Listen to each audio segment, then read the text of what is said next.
एक समय की बात है। एक छोटे से गांव के पास के जंगल में चिंटू नाम की एक छोटी पर मनमोहक पक्षी रहती थी।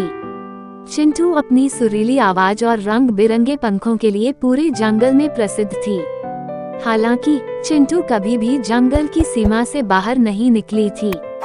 वो हमेशा सोचती थी कि जंगल के बाहर की दुनिया कैसी होगी, लेकिन उसके छोटे पंख और कम उड़ान की क्षमता ने उसे हमेशा वहां जाने से रोके रखा। एक दिन चिंटू ने अपनी सीमाओं को पार करने और जंगल के बाहर की दुनिया को देखने का निर्णय लिया। उसने अपनी उड़ान की क्षमता को बढ़ाने के लिए हर रोज अभ्यास करना शुरू कर दिया।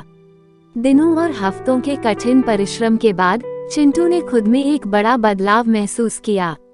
अब वो ऊंचाई पर और लंबी दूरी तक उड़ सकती थी।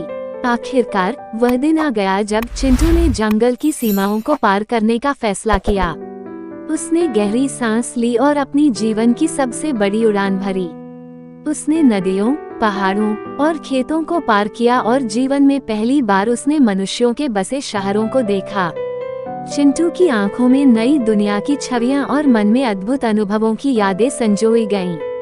शहर की रोशनी और चहल पहल ने चिंटू को अभिभूत कर दिया, लेकिन साथ ही उसे अपने जंगल की याद भी आने लगी। उसे एहसास हुआ कि उसका असली घर तो जंगल ही है, जहां उसके दोस्त और परिवार हैं। इसलिए चिंटू ने वापस जंगल की ओर अपनी उड़ान भरी। जंगल लौटने पर चिंटू को एक हीरो की तरह स्वागत किया गया।